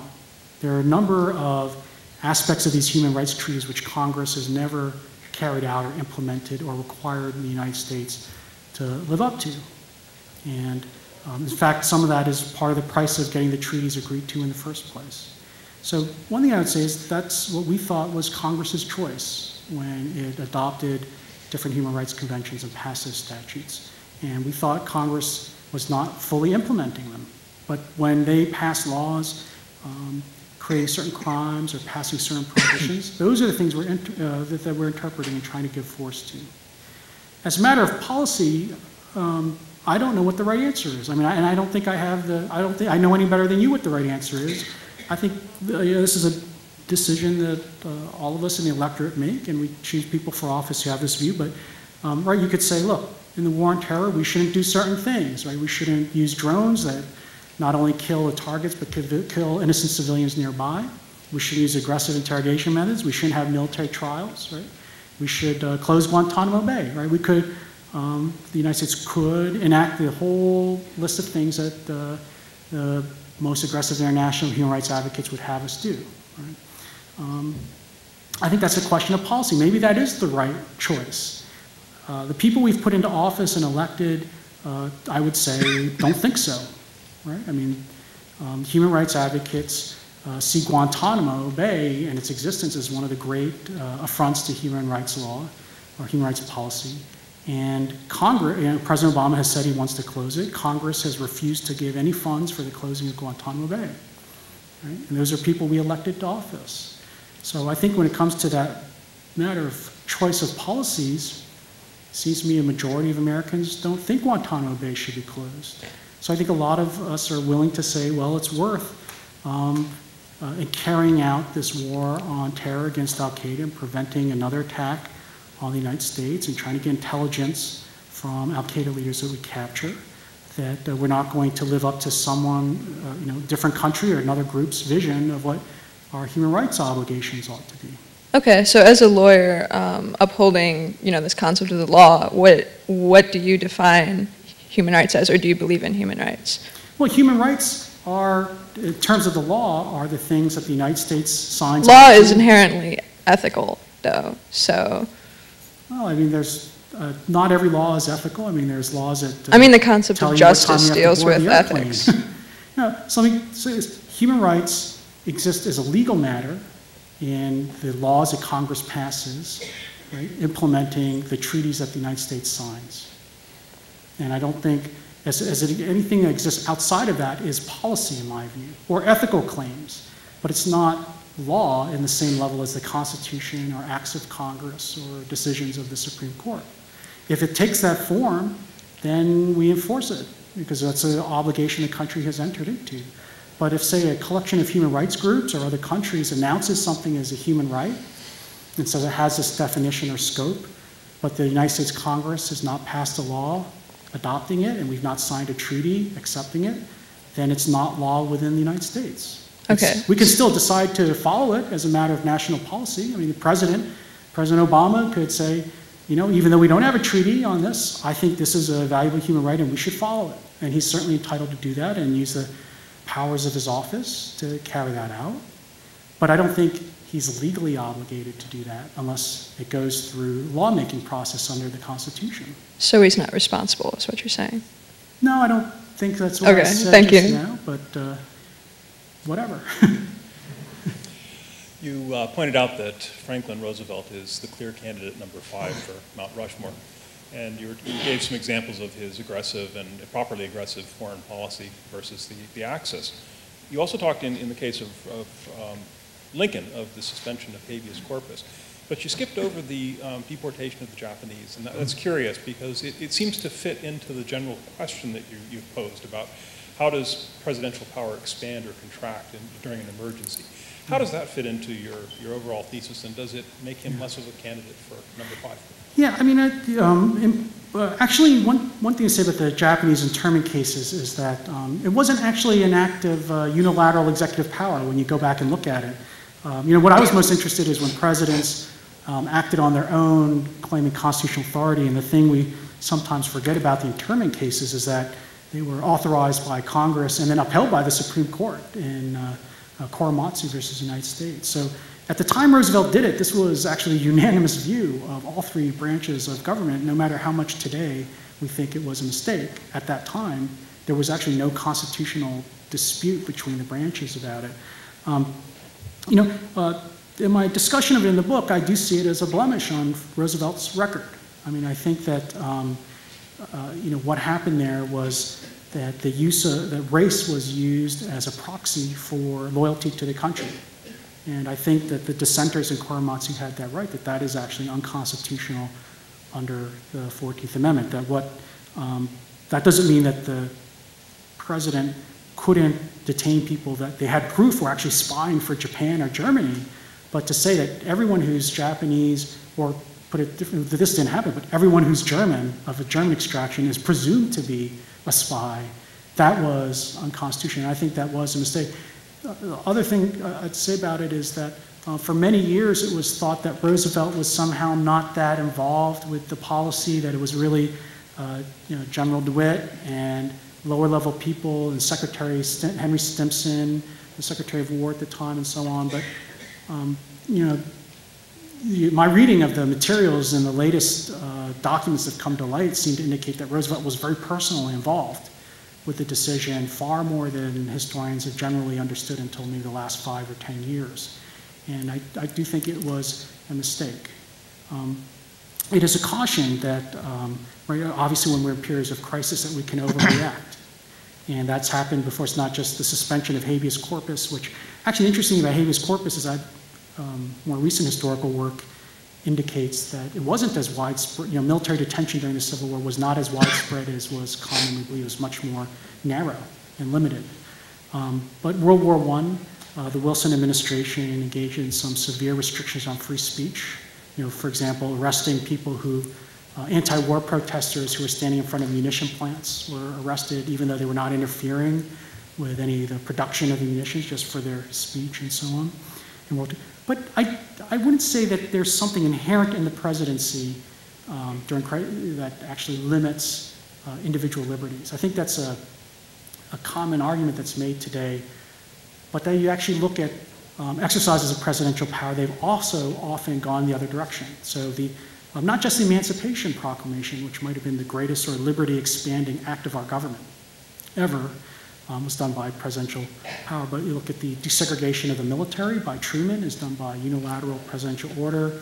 The elimination of segregation in government employment and contracting at the federal level is done by President Kennedy and Johnson, also just by solely executive order. So I don't think I guess there's just nothing inherent in the executive branch or the presidency that makes it restrict individual liberty. There are other times when it actually goes in quite the other direction. Hello. Judging by the outstanding amount of security here tonight, I'm going to make the bold assumption that you receive a lot of personal threats against your safety. And I just want to know how you deal with that on a personal and psychological level, I guess with anger from other fellow Americans. And was it a scary experience going back to teaching after the White House? Well, thanks. I don't think about it a lot, and I don't personally worry about my security, but you let me know if I should. I would like to live in a world where we didn't need to have security at any kind of public event of any kind. And I actually think that the purpose of the university is to be confronted with ideas that you may not agree with, or points of view that you hadn't thought of before, and challenge you. I mean, that's the way, that's the way we like to think, that you make up your own mind and that you come to the best possible view, is that when all the ideas kind of conflict. That said, I live in the city of Berkeley, and I teach at the University of California, and one of the undergraduates at lunch today said, how many protests do they have at Berkeley? And I said, there's one every single day, somewhere about something. And so, I live in a town where we also need security at public speeches and events, not just mine. but a lot of other people's too. I think that's, unfortunate, but I think that's the price we have to pay to have open, candid discussion of the great issues of the day. Well, that's a price worth paying. The other thing I'll say is, people sometimes say, why do you go out and, give speeches and things like this about these topics? It's very uncomfortable, and it is not, it's not the way to win a popularity contest, right? Working for the Bush administration on terrorism issues is not the way to become the most popular boy in class, right? But I'm going to give you a personal view, which you asked for, is we did, though, ask a lot of men and women in the armed forces and the intelligence agencies to carry out these policies. And I think it's, my responsibility as someone who worked in the government and worked on the formulation of these policies to explain why I thought what we did was correct. I certainly don't think that, that I should not explain it and let people out there who depended on us to sort of swing in the wind, and take responsibility for things which were not their decisions to make. So I do, and the last thing I'll say then is, and I think this goes more to, again, these discussions or questions people have been asking about what's the difference between lawyers and making policy, is, a lawyer is a professional, and I think just like if you had a doctor and he said there's something wrong with you, he said, yeah, I diagnose you as being unusually worried about the speaker's safety and you should stop doing that, he should be able to explain to you why he reached that diagnosis, right? And be able to publicly explain it. And I feel the same way about law. I mean, if I had a view about the law, I should be able to explain why I came to that view. If I can't do that, then there's something else going on. And actually, one thing that's very much disappointed me about the Bush administration is that a lot of people have not done that, although there are all these books that are supposed to be coming out in the next 2 or 3 years, so maybe we'll see. But I think it's an important aspect of our democracy that the people who make decisions on our behalf go out and explain them. And they are going to be, again, these set of issues I knew are going to be controversial, no matter what we did. If we had decided to try all the Al-Qaeda leaders without interrogating them in civilian court, there would be a whole lot of other people angry at us too. Unfortunately, a lot of government decisions are like that. But that doesn't mean you can't just say, I'm going to walk away and not make them. And I'm not going to explain why. So. All right, thank you. Thanks. Here. I just have a quick question. Do you think that the due process given in the Constitution for criminals, the Fourth and Fifth Amendment, who do they apply to? Do they apply only to U.S. citizens? Do they apply to anyone in this country, non-combatants? If you could give comment on that. And then also the use of executive privilege and executive orders and how that's shaped this expansion of the executive branch. Okay, those are two entirely disconnected questions. Yeah, so you might have to circle back and get back in line and ask your second one again. I'm just kidding. I don't actually expect you to do this.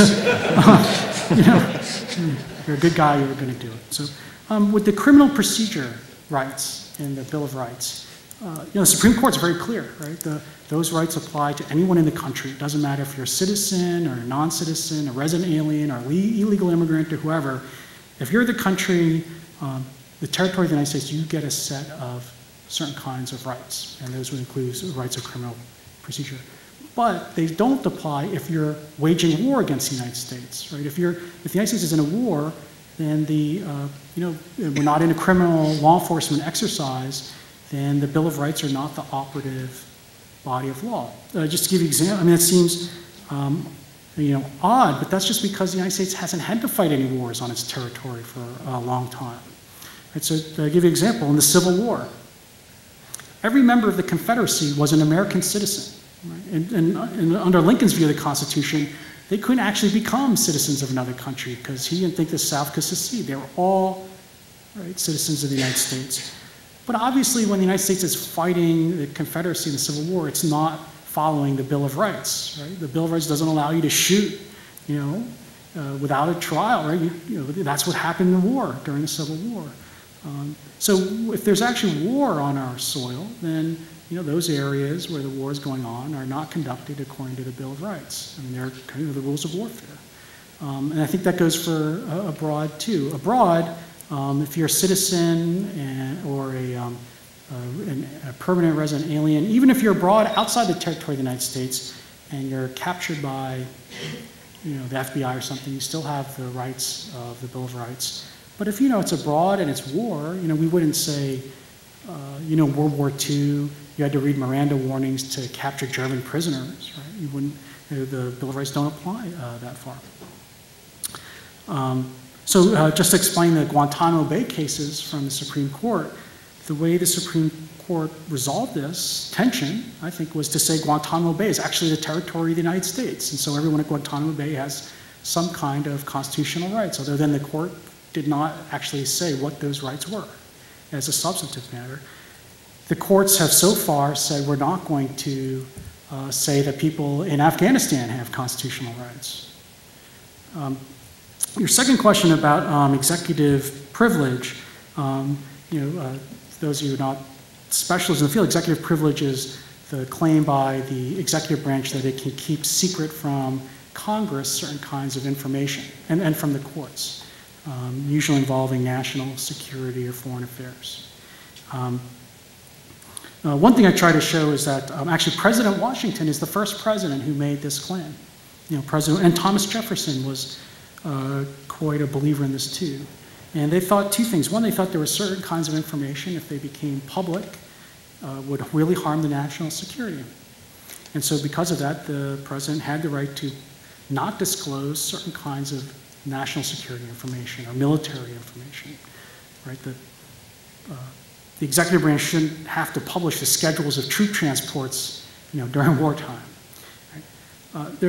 And that's something that most presidents and even the courts have agreed with, that if there really is a claim based on national security, then that protects information from being revealed. The other kind of claim has to do with just what they call deliberation, that you want to have candid, open discussions about policy, then you should have some kind of confidentiality. That's not a very strong constitutional claim, and that one usually gives way when the other branches really need the information, like to hold a criminal trial. So one thing I hope I've shown in this book of mine is that this claim of executive privilege is not some kind of modern innovation, but that it's something that goes all the way back to Washington and Jefferson and is part of sort of feature of a branch's own internal operations. Just the way I think the executive branch can't force members of Congress and their aides to have to tell them what they talk about, or Supreme Court justices and their clerks to reveal what they talk about. Thank you. I believe it's you're next out the far, and then here. Yeah, you're next. It's hard to tell with that thing. Yeah, I know. Me? Okay. Hello, Dr. Yu. When you have, during this question and answer session, repeatedly you've used, I would not know the answer to that in regards to questioning about your time implementing policy. You've appealed many times to whether or not what we would have done in that situation. But I feel when you answered I feel that when you answered that way, I'm wondering if those thoughts went through your mind while you were writing the memos. Yeah, let me be clear. Thanks for giving me a chance to just sort of be clear about what I was saying. So, again, let me use the invasion of Iraq as an example, okay? I don't think, I might have my own personal view about whether it would make sense to invade Iraq in 2003 or not. I also don't think at that time or now that it was my place in the government at that time, in that job, to make that decision.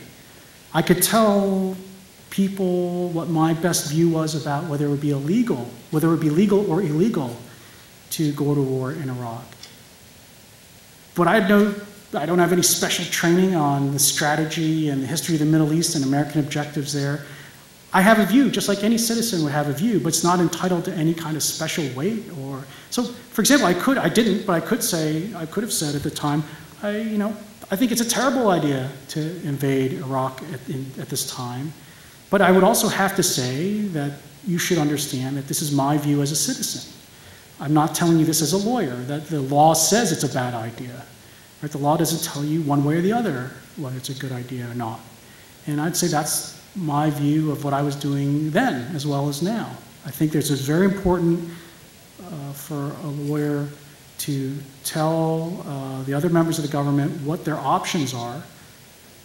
And we might say, you know, what my personal view might be on those options, but not because you have to listen to me at all. I'm just, at that point, I'm just acting like any other citizen or voter, and I not do any special deference or attention from my views. They should be just as disregarded as anyone else, or just accepted because they make sense. And so I actually feel I try to be quite careful in time in government to make clear what's law and what's policy. Actually, what worries me quite a lot, and I think should worry other people, is that lawyers have a tendency to blur that line and to use their special position as lawyers to actually make decisions about policy. I mean, there's a lot of, you're starting to see them, people complain about the legalization of life. This is just a part of that. And I think you'd be surprised in the intelligence world and in the military how much power lawyers have. Right? So if you read accounts of the Vietnam War and Lyndon Johnson picking bombing targets, there's no lawyer standing next to him telling him what's a legal target or an illegal target. I can tell you today, when the United States picks targets with these drones, there's a lawyer there approving each and every strike. And I think that's remarkable. But I think if lawyers are going to play that role, they have to be even more careful to make sure that they're not imposing their own policy views on what's best. They should just be saying this is what the law allows and what it doesn't allow. When you say that you're approaching it just like any other ordinary citizen, it's a little difficult for me to follow your argument when I know that you are and have been a public official. So you can't approach it the same way as an ordinary citizen. I feel that... Let me say, everybody who's part of these discussions are public officials. I mean, you know, if you're sitting in... if you're sitting in the White House and there's a council called about the war in Iraq, right? You know, I'm a public official there. Everyone there is a public official too. Some people are actually elected by, you know, the members of, you know, by us to represent us who are there, and some of us are just appointed officials by those people. And no, I think that you can be very clear and say, look, you know, if you want to invade Iraq or not, that is a very hard policy choice. I'm just here to tell you the law doesn't tell you what to do. That's actually a harder decision to make than what the lawyer's job is. I think it's far more easier to try to interpret the Constitution and the UN Charter about the legality of war than to decide what the best policy is. I think that's much more difficult and harder, and that's why we elect those people to office. But one thing I have to say is that, you know, when you make those kinds, if you make a recommendation based not on the law but on your personal view, you have to make very clear that that's what you're doing, or you're overstepping your role as a lawyer. So, in your opinion... Excuse me. Am I finished? Yeah, I think so, yeah. Tony, at least one other person needs to ask a question. Tony. First, I'd like to thank you for coming out here and willing to talk about this and accept questions. I think that's extremely admirable. Thanks. I like your T-shirt. Thank you. I try. Yeah, at least it doesn't say Students for Tyranny, yeah, which would be an interesting student group. We're working on that one. But you've talked about how there's a difference between law and policy. How, I mean, Obama could stop predator drones tomorrow. He could close down Guantanamo Bay. He could withdraw from Afghanistan and Iraq. My question is... And I also think Congress could achieve those same ends too if it wanted to. Do you think perhaps we put maybe too much emphasis on what the law says you can do instead of expecting stronger integrity or decisions from our public officials? That's a great point. I actually think one thing that puzzles me about, look, you know, there's a lot of attention. I mean, I don't think I'm an egomaniac. I guess egomaniacs never say, am I an egomaniac? They just are egomaniacs, right? But, you know, I don't think of myself as some kind of egomaniac who likes all this, likes attention, certainly not for unpopular decisions, right? But one thing that has really struck me is how much focus there is on lawyers in all this, right? And I don't, part of the reason why, I think, is because many people expect lawyers to give them definitive right and wrong answers about what they should do in life. That they think that, I think some of the last few questions indicated they expect the law to have answers about whether you can use drones or not, right? Or, whether Guantanamo Bay should be open or not.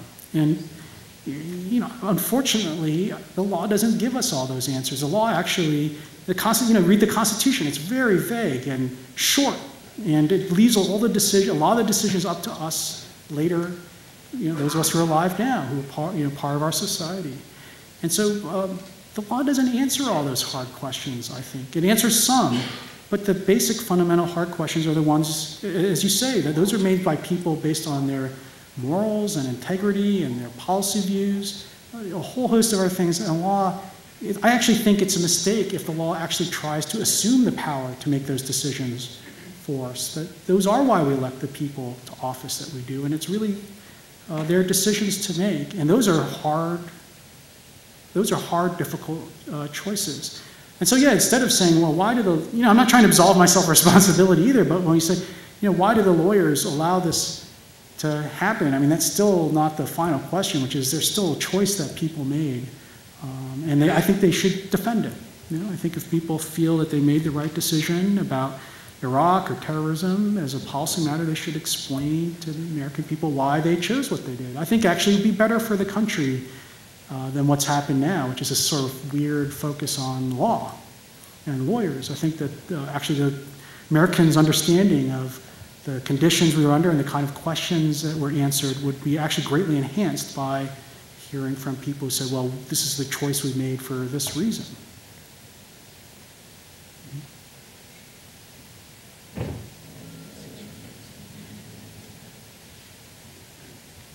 I have a question that might give people a chance to get mad at psychologists instead of lawyers, since I'm a psychologist. Let me warn you that my parents are psychiatrists. My apologies. But as far as I know, they didn't do anything to me. Oh, good. But then if they did, I wouldn't know, would I? Good. I've heard a number of times tonight and other times about doing things particularly at Guantanamo or to people, or, we've danced around terms we haven't used, rendition or terms like that. As a psychologist, I would know if I wanted to know what was more effective, for example, in a certain behavior, what kind of treatment to use. And yet I keep hearing that use of force and torture is not effective in getting correct information. And I suppose, jokingly, the logical thing to do would be to have a controlled study and have somebody put on the rack and somebody having water torture and somebody maybe go to Palm Springs and have a hot spa and so forth, and see which is the most effective in getting information. But it does disturb me in an academic institution to make statements when I don't think there's really any good information about that. And so what is most effective in getting good information, and therefore we are left with moral decisions, and they don't look very good. Well, look, the moral decisions are difficult, but I guess I would disagree that there's no information. I mean, there are, and again, we live in a world and we have a government full of experts on different things and specialization of knowledge, and there are psychologists who work for the government, and there's a lot of psychologists in the government and law enforcement who work on interrogation, and they think some things work better than other things. My view was that we actually don't want to commit torture, but that we wanted to figure out ways to put psychological pressure on people to cooperate. Basic law enforcement procedures in police houses every day use psychological pressure to get people to cooperate, right? Police will come in and say, right, if you confess, we're going to give you a better deal, but if you don't, you might get the death penalty, right? Or if you cooperate, we'll get you a better deal for your family members or something. I mean, there's all kinds of, right? There's, if the questioning were really uncoerced, even in police stations, you wouldn't be allowed to offer plea bargains or a whole wide good cop, bad cop. There's a whole variety of psychological tricks that law enforcement play. And there's studies about whether those things work or not. Well, some of the newspaper reports, and I don't go into this, I am not a political scientist, I do read, say time and time again, it is not the most effective way to gain information. And this is repeated time again. And so your statement, that, and I know psychologists work for the government, and I do read the APA magazines and so forth, but I am concerned that I don't see any data on that, and I don't think it's as secret as troop train information, and I think it behooves the government or people who apologize for the government to come out with facts, because it's a nasty situation. Yeah, I guess what I would say in response is, at the time I was working in the government, there were people who worked for the government who were psychologists who did claim they had data on what works and doesn't work, not in terms of torturing people. I mean, I don't think anybody wanted to commit torture. These are not people who are sadistic and brutal. Yes. Right? They're not trying to just be violent. But I think there are people in the government that have said, these different kinds of techniques work, and some don't. I have to say, I'm not a psychologist or a social scientist myself who can evaluate whether these studies are accurate or not. But at some level, that's the kind of information that experts within the government give to the policymakers, and they have to decide whether they think it's correct or not. I personally would agree with you that it seems to me from everything I've seen that this torture that we read about papers doesn't work to gain information, but I think the people in the government who are trying to get information from these al-Qaeda leaders in these first few months after 9/11 thought they were not doing that they were doing something else. They were just trying to subtly pressure these guys, but that they were not committing torture. Right, and I understand you wanted to say there should be data made public about this. Yes. I don't disagree with you. Yes, I think we should be careful when we hear this, and I enjoy your presentation, and I think it's I should be so lucky as to do that good a presentation, really. It's excellent. But I think we should be very suspicious about people say when something is not public or validated. We have one last question. Dan, you'll bring us to the hour. I'd like to thank the George Washington Forum for bringing someone like our speaker here. I have a question. You talked about your opinions, which led to enhanced interrogation, someone called torture, waterboarding. If you were to go back to World War II at the end, when we prosecuted Japanese soldiers for doing waterboarding, as a lawyer, if you were the prosecutor, how would you have approached that? Well, first of all, I did go back and actually look at what the United States has prosecuted people for, and I think it's too facile to make the claim that the things that we prosecuted the Japanese and Germans for at the end of the World War II bear any resemblance to what the CIA was doing. And I think if you look at the actual reports of the trials and compare them to what the CIA has done, they are universes different. I will also say that at the end of World War II, the United States and our opponents engaged in fought the war in ways that would seem far beyond anything we would consider today in terms of brutality. I mean, the United States dropped 2 nuclear weapons on another country and killed millions of people, which was actually less than the number of people the United States killed in strategic bombing in Japan and Germany before the use of nuclear weapons. People at that time were not jumping up and down and saying the United States should do that those violated the laws of war. I think today, actually, compared to previous war, I think people disagree with this, but I think compared to World War II, the United States makes far more of an effort now not to conduct war in any way that goes beyond what's necessary, and to try to do things precisely in a way that alleviates the harm to the innocent or the people who are not involved in the fighting. On the other hand, I think that the United States, again, the facts are we had 3 of the top leaders of Al-Qaeda in our hands. We thought we were going to be attacked. This is a kind of war where the enemy doesn't fight according to the rules of war. They don't wear uniforms. They attack civilian targets to try to just create maximum civilian casualties, as in New York City. They don't have territory or cities or population or armed forces to monitor. The only way we're going to be able to take action to stop what they intend to do is by gaining intelligence. This is very different than previous wars. I mean, this here, outproducing the enemy, fielding large armies or whatever is not going to win. This is really a covert war for intelligence. And so I think it's perfectly understandable why our elected leaders made the choice they did. I think obviously a lot of people wish it didn't happen and we didn't have to do that. I agree.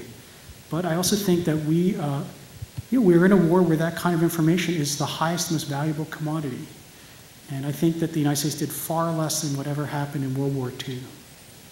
All right, we'll have one last question, George. Quick, and then that'll Thank you, I appreciate it.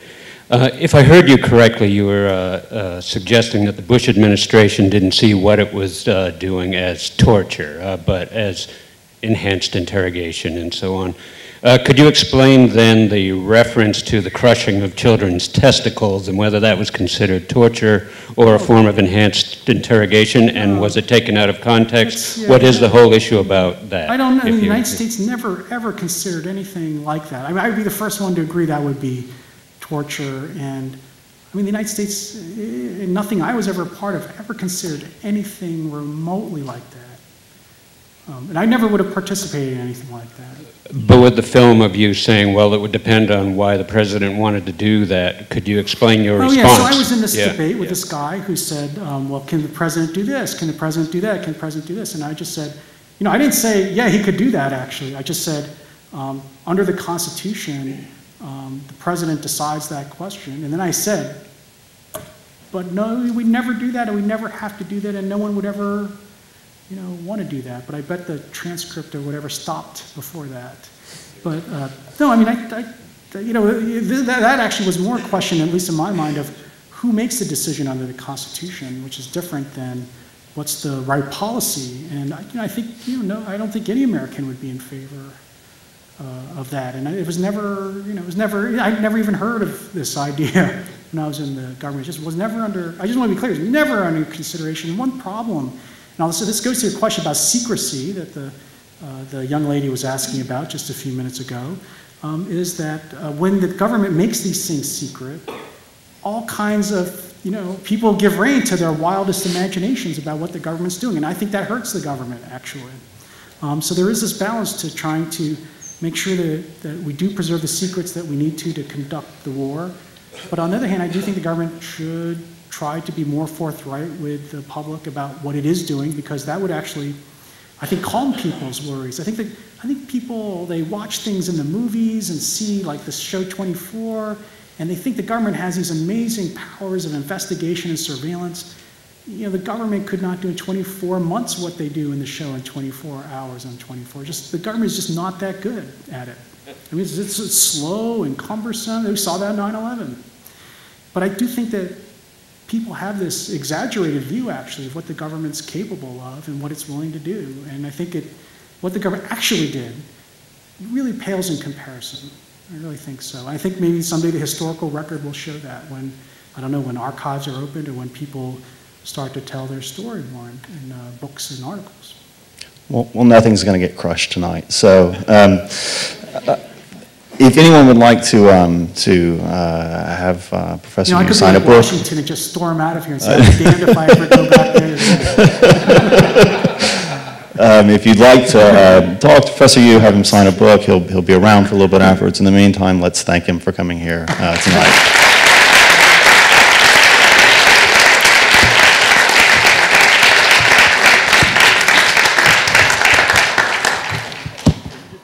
Major funding for the George Washington Forum is provided by the Charles G. Koch Charitable Foundation, the Apgar Foundation, the Veritas Fund for Higher Education Reform, and the Thomas W. Smith Foundation.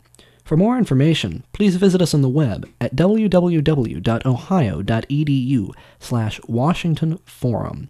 Thank you.